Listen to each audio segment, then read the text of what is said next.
안녕하십니까. 한길 컨설팅 근두 선생님입니다. 어, 여러분, 어느새 2020년이 다 갔습니다. 오늘 12월 30일인데요. 오늘이 이제 이틀만 있으면 이제 2021년이 오네요.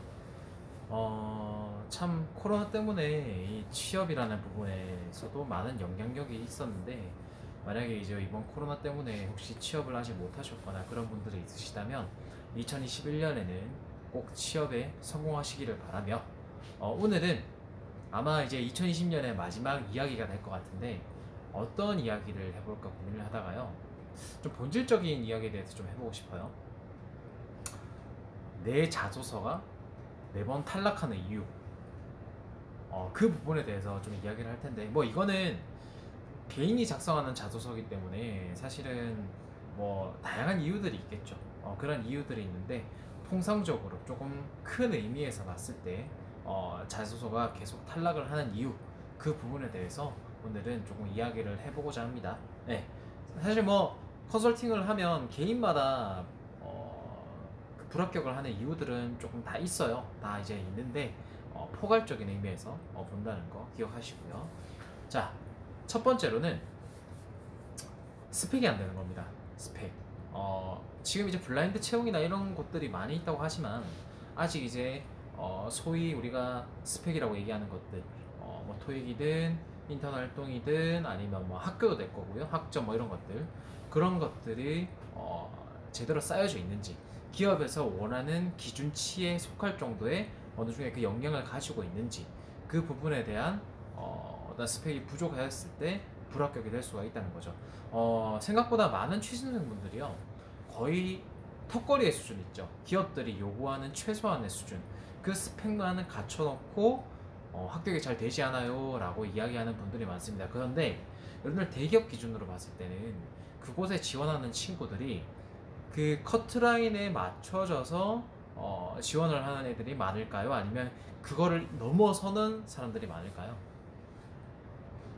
당연히 넘어서는 사람들이 많겠죠. 서울에 우리 흔히 공부를 잘한다고 말하는 학교들, 그죠?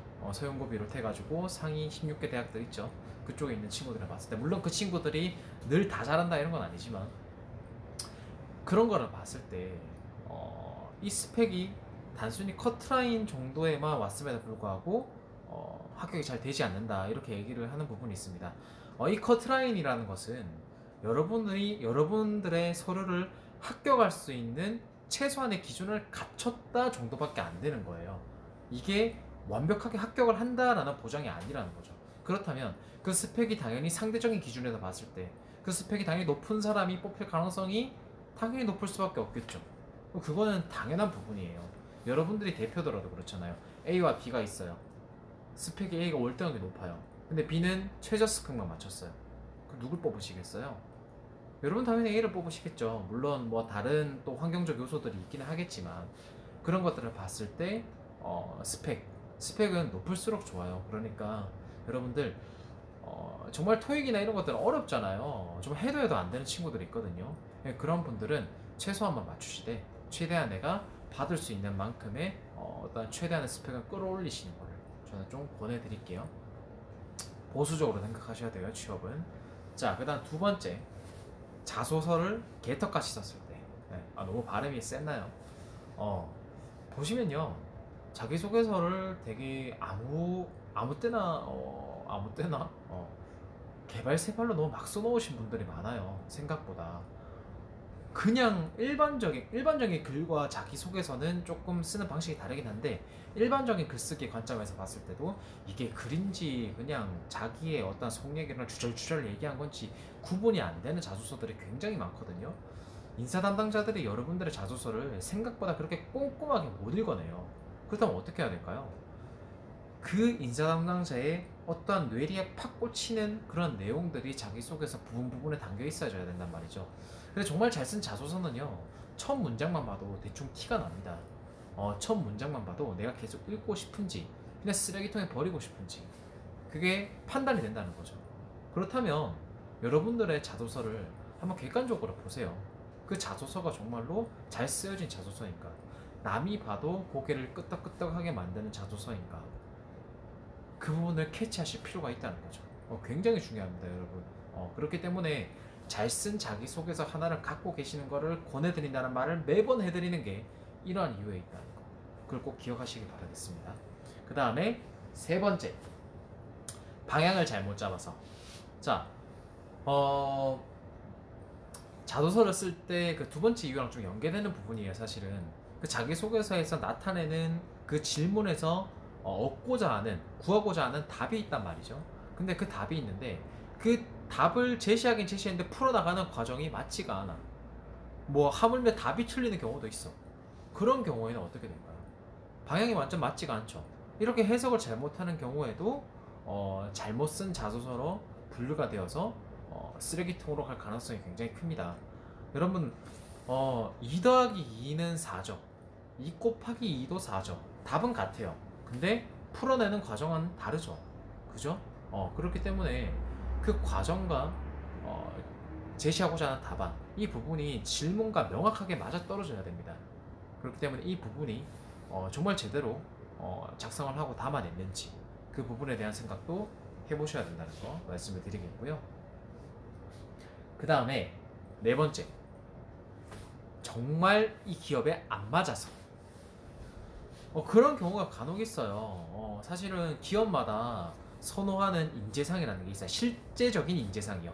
그 홈페이지에 나오는 그런 거 말고 실제로 인재상들이 있거든요. 예를 들어서 저는 은행이 참 면접이 까다롭잖아요. 면접뿐만 아니고 채용 전형이 되게 길거든요. 막 1박 2일 막 면접도 보고 그래요. 그런 부분들을 봤을 때 은행에서는 상대적인 거지만 좀 보수적이고 차분하고 좀 조용한 친구들, 그리고 잘 웃는 친구들, 그런 친구들을 많이 좋아하는 것 같더라고요. 주변에 또 합격하고 또 뽑히는 그런 분들을 보면요. 근데 제가 면접을 보면요, 저는 지금 성격이 굉장히 활달한 성격이에요. 좀 나서기도 좋아하고 그런 부분들이 있는데, 그런 성격들이 사실은 행원으로서는 그닥 좋은 모습은 아니지 않았었는가라는 생각이 좀 들어요, 지금에서는. 그렇기 때문에 본인이 가고자 하는 업계가 있겠지만 그 업계가 추구하는 성향이나 이런 것들은 뭐 거의 비슷하거든요. 회사마다 조금씩 다름이 있긴 하겠지만 그 부분은 자기가 맞는 사람인지에 대한 검증이 있어야 돼요. 그 성향에 맞지 않으면 사실은 조금 어려운 부분들이 있거든요. 그걸 깨트리는 게 생각보다 어렵습니다, 여러분. 그렇기 때문에 본인의 성향과 맞는 직종과 맞는 산업에 내가 지금 들어가려고 하는 것인지 생각을 해보자고요. 영업 직무도 그렇죠. 예를 들면 영업인데 뭐 말을 잘한다고 다 영업을 잘하는 건 아니지만, 영업 직무에서 본인의 의견에 대해서 본인의 어떤 생각하는 부분에 대해 표현하는 것은 굉장히 어려워요. 그런 부분들이 영업 업무를 수행하는데 부정적으로 작용할 수밖에 없겠죠. 그렇게 참고를 하시면 좋을 것 같아요. 그리고 다섯 번째, 생각지 못한 변수입니다. 여러분, 자기소개서는요 굉장히 많은 변수들이 있어요. 왜냐면요, 여러분들을 직접 만나서 이야기하는 것이 아니잖아요. 글로써 그리고 스펙으로 여러분들의 모습을 이야기하는 것이기 때문에 이게 어떻게 해석되느냐에 따라서 그 평가되는 관점들이 좀 달라질 수가 있어요. 그게 크게 벗어나진 않겠지만. 그렇기 때문에 이 자기소개서를 평가하는 과정에서 어떤 변수가 작용하느냐에 따라 합격과 불합격이 정해질 수 있기 때문에 이 변수는 아무도 모릅니다. 그렇기 때문에 이러한 부분으로 인해 여러분들의 합불이 정해질 수도 있다. 그런데 주구장창 불합격을 하시는 분들이라면 그것은 어떤 변수라고 생각하기에는 좀 그렇겠죠. 확률상으로 제가 앞에 말씀드린 부분들 중에 어떤 부분에 문제가 있었기 때문에 계속적으로 불합격을 하는 것이지 않을까, 이렇게 생각을 해봅니다. 자, 이렇게 내 자소서가 계속 불합격을 하는 이유에 대해서 오늘 살펴봤습니다. 올해 취업을 못하신 분들, 그리고 내년에 취업을 계획하고 계신 분들은 이제 서류 준비를 슬슬 하실 거예요. 내년에 상반기 채용이 이미 빠른 곳은 지금부터 시작이 되고 있죠. 내년 상반기 채용이. 자, 그렇기 때문에 지금부터라도 그러한 제가 앞에 말씀드린 그러한 부분으로 인해 불합격 사유가 되지 않도록 지금부터라도 열심히 자소서 연습하시고, 그럼에도 불구하고 해결이 되지 않으면 한결 컨설팅 근두 선생님에게 언제든지 연락을 주시면 감사하겠습니다. 여러분, 새해 복 많이 받으시고요. 좋아요와 구독은 큰 힘이 됩니다. 안녕!